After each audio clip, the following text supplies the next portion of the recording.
अस्सलाम वालेकुम, आदाब नाज़रीन। शमा स्पीड न्यूज़ में आपका इस्तकबाल। मैं आपका दोस्त अब्दुल्ला खुलेदी। आइए नज़र डालते हैं आज की अहम खबरों पर।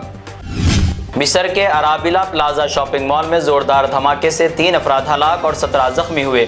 धमाके के बाद दुकान के करीब मामूली आग भी लगी। धमाके की शिद्दत से आसपास की बाज़ दुकानों के शीशे भी टूट गए।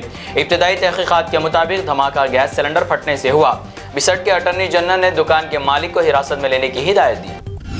यौम आज़ादी के मौके पर मुल्क भर के 1057 पुलिस, फायर फाइटिंग, होमगार्ड और सिविल डिफेंस अहलकारों को बैच दिए गए। वजारत दाखिला के मुताबिक 301 बहादुरी के बैच, 92 सदारती बैच और 664 काबिल तहसीन खदमात के बैच शामिल है। 301 बहादुरी के बैच में 272 पुलिस और 29 फायर फाइटिंग अहलकार शामिल है। इनमें बड़ी तादाद बाएं बाजू की इंतहा पसंदी, जम्मू कश्मीर और शुमाली मशरक़ी इलाकों में खिदमत अंजाम देने वालों की है। 92 अहलकारों को नुमाया खिदमात और 664 को काबिल तहसीन खदमात पर एजाज़ दिया गया। यौम आज़ादी से एक रोज़ पहले दिल्ली में कई अहम मकामात को बम धमाके के ईमेल मौसूल हुए। Delhi high court, IGI airport, terminal 3 और कई सरकारी दफातर को धमकियाँ दी गई। इत्तला मिलते ही पुलिस और दीगर सिक्योरिटी एजेंसियों ने तमाम मकामात पर सिक्योरिटी बढ़ा दी। बम डिस्पोजल स्क्वाड, सूंघने वाले कुत्तों, फायर ब्रिगेड और पुलिस टीमों ने बड़े पैमाने पर तलाशी ली। पुलिस ने तमाम धमकियों को फर्जी करार देते हुए तहकीकात शुरू कर दी। महाराष्ट्र के अमरावती ज़िले में भूतों की अफवाह ने सरकारी बोर्डिंग हॉस्टल के स्टूडेंट में खौफ फैला दिया। कुछ लड़कियों ने रात के वक्त हॉस्टल में अजीब व गरीब आवाज़ें सुनाई देने की शिकायत की। अफवाहें फैलने के बाद 608 लड़कियां हॉस्टल छोड़कर अपने घरों की तरफ चली गई। हॉस्टल इंतज़ामिया ने भूतों की मौजूदगी की बात को मुस्तरद करते हुए मामले को ज़हनी सेहत से जोड़ा। मरकज़ी वज़ारत दाखिला ने 2027 के मरदमशुमारी के लिए 40 सवालात वाला सवालनामा जारी कर दिया। घर घर जाकर नाम, उम्र, जेंडर, स्पाउस नेम, नेशनलिटी और दीगर समाजी और तालीमी मालूमात हासिल की जाएगी। मजहब, ज़ात, पेरेंट्स, माजूरी और मादरी ज़बान से मुतालिक मालूमात भी रिकॉर्ड होंगे। तालीमी मालूमात के साथ डिजिटल और कोविड वैक्सीन से मुतालिक सवालात भी शामिल है।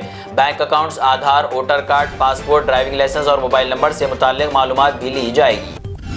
गोलकुंडा किले में 80 साला यौम आज़ादी जोश व खरोश के साथ मनाया गया और कौमी परचम लहराया गया। तेलंगाना के वज़ीर आला रेवंत रेड्डी ने रियासत की मईशत के लिए बड़ा मंसूबा पेश किया। उन्होंने 2034 तक तेलंगाना को 1 ट्रिलियन और 2047 तक $3 ट्रिलियन की मईशत बनाने का हदफ बताया। वज़ीर आला ने कहा कि हुकूमत तरक्की के साथ फलाही स्कीमों को भी तरजीह दे रही है। उनके मुताबिक तेलंगाना की फ़ी का आमदनी मुल्क के फ़ी का आमदनी से 91% ज़्यादा है।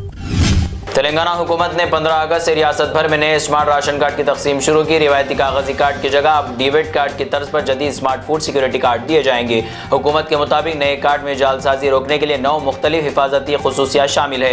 कार्ड पर राशन नंबर, खानदान के सरबराह, राशन दुकान, गाँव, मंडल, जिला और घर का पता दर्ज होगा। तेलंगाना में चियोता पेंशन स्कीम के तहत नई दरख्वास्तों का अमल जारी। ताम बुजुर्ग शहरियों, HIV से मुतासर अफराद, बीड़ी मजदूरों और बीड़ी के ठेकेदारों को फिलहाल नई दरख्वास्त का मौका नहीं दिया गया। रियासत में तकरीबन 41 लाख अफराद इस स्कीम के तहत माली इमदाद हासिल कर रहे हैं। मौजूदा मरहले में तकरीबन 3 लाख नए दरख्वास्तें मौसूल होने की तवक्को है, लेकिन सिर्फ 7 ज़ुमरों से दरख्वास्तें ली जा रही है। हुकाम के मुताबिक बुजुर्ग शहरियों की दरख्वास्तें वसूल तो हो रही है, लेकिन उनकी तफसीलात फ़िलहाल ऑनलाइन दर्ज नहीं की जा रही। हैदराबाद में एक शख्स ने जिस घर में पनाह दी, उसी घर की मालिक की बीवी को अपने साथ लेकर भाग गया। नारापल्ली में रहने वाला दासू ने तकरीबन 5 महीने पहले करीम नामी शख्स को बेसहारा समझकर अपने घर में जगह दी थी। करीम ने दासू का एतमाद हासिल किया और गुज़िश्ता 5 महीने से उसी के घर में रह रहा था। इसी दौरान वो दासू की बीवी कविता के करीब हो गया और दोनों में क़ुर्बत बढ़ गई। 12 अगस्त को करीम और कविता घर से फरार हो गए, जिसके बाद दासू ने पुलिस में शिकायत की। तेलंगाना हुकूमत ने पुलिस, एक्साइज, फॉरेस्ट और दीगर यूनिफॉर्म सर्विस में भर्ती के लिए उम्र की हद में मजीद 2 साल की रियायत दी। पहले दी गई 5 साल की रियायत के साथ अब उम्मीदवारों को मजमूई तौर पर 7 साल की उम्र में छूट मिलेगी। इस सिलसिले में चीफ सेक्रेटरी संजय जाजू ने सरकारी हुक्मनामा जारी कर दिया। हुकूमत के इस फैसले से रियासत के हज़ारों बेरोजगार नौजवानों को फ़ायदा पहुँचने की उम्मीद है। उम्मीदवार तवील अरसे से यूनिफॉर्म सर्विस में भर्ती के लिए उम्र की हद बढ़ाने का मुतालबा कर रहे थे। आज़ाद हिंदुस्तान के कौमी परचम की मौजूदा शक्ल को हतमी शक्ल देने में सूर्या तैयबजी का अहम किरदार है। 1947 में परचम के दरमियान मौजूद चरखे की जगह अशोक चक्र शामिल करने की तजवीज़ पेश की गई थी। अशोक चक्र को इंसाफ, तरक्की और आलमगीर भाईचारे की अलामत के तौर पर पेश किया गया। सूर्या तैयबजी ने अपनी निगरानी में तिरंगे का एक नमूना तैयार करके पंडित नेहरू को पेश किया था। आइन साज असम्बली ने 22 जुलाई 1947 को मौजूदा कौमी परचम को बाज़ाब्ता तौर पर मंजूर किया। تلنگانہ کے وزیر اعلیٰ ریونت ریڈی نے نکلس روڈ پر مہاتما جیوتی باپولے اور ساوتری باپولے کے مجسمے کی نقاب کشائی کی۔ اس موقع پر وزیر اعلیٰ نے سماج میں عدم مساوات ختم کرنے کے لیے شعور بیدار کرنے کی ضرورت پر زور دیا۔ انہوں نے کہا کہ جیوتی باپولے نے ذات پات پر مبنی امتیاز کے خلاف جدوجہد کی۔ ریونت ریڈی کے مطابق حکومت تمام طبقات کو یکساں حقوق دینے اور تعلیم کے ذریعے عدم مساوات ختم کرنے پر توجہ دے رہی ہے۔ وزیر اعلیٰ نے کہا کہ تعلیم کے ساتھ ہنر کی تربیت بھی ضروری ہے۔ حیدرآباد میں خود کو پولیس کا اعلیٰ افسر ظاہر کر کے لوگوں سے لاکھوں روپے کی دھوکہ دہی کرنے والا شخص اور اسی کی بیوی کو گرفتار کر لیا گیا۔ کیسرا پولیس نے ملزمین کے قبضے سے جعلی پولیس شناختی کارڈ، واکی ٹاکی، نقلی دستاویزات اور نقلی پستول برآمد کیا۔ پولیس کے مطابق شریدھر گوڑ خود کو انٹیلیجنس محکمے کا DIG ظاہر کرتا تھا۔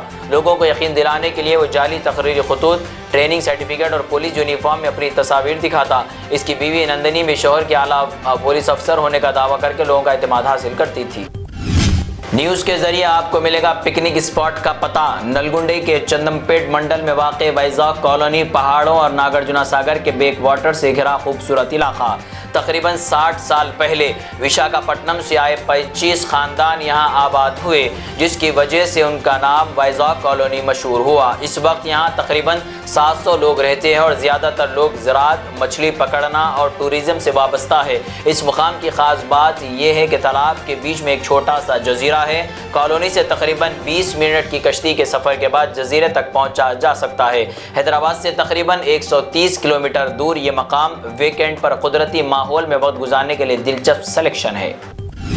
چار مینار کے قریب خاتون سوشل میڈیا انفلوئنسر سے جعلی ریپیڈو ڈرائیور بن کر رابطہ کرنے والے شخص کو گرفتار کر لیا گیا۔ پولیس کے مطابق ملزم کی شناخت 27 سالہ مرزا احمد بیگ کے طور پر ہوئی۔ خاتون کے مطابق ملزم نے خود کو ریپیڈو بکنگ کمپنی کا ڈرائیور ظاہر کر کے اسے اپنی گاڑی پر چھوڑنے کی پیشکش کی۔ خاتون نے جب رائڈ اور ڈرائیور کی تفصیلات طلب کی تو وہ اسی وقت موبائل پر ایپ ڈاؤن لوڈ کرنے لگا۔ واقعے کی ویڈیو سوشل میڈیا پر وائرل ہونے کے بعد چارمیرا پولیس نے از خود نوٹس لیتے ہوئے مقدمہ درج کیا۔ عدالت نے ملزم کو 2 دن کی سزا قید اور 250 روپے جرمانے کی سزا سنائی۔ یہ تھی اب تک کی اسپیڈ نیوز۔ جڑے رہے شمع نیوز سے، لائک، کمنٹ، شیئر کرنا نہ بھولیں۔ دیکھتے رہے شمع نیوز، روشنی سچائی کی۔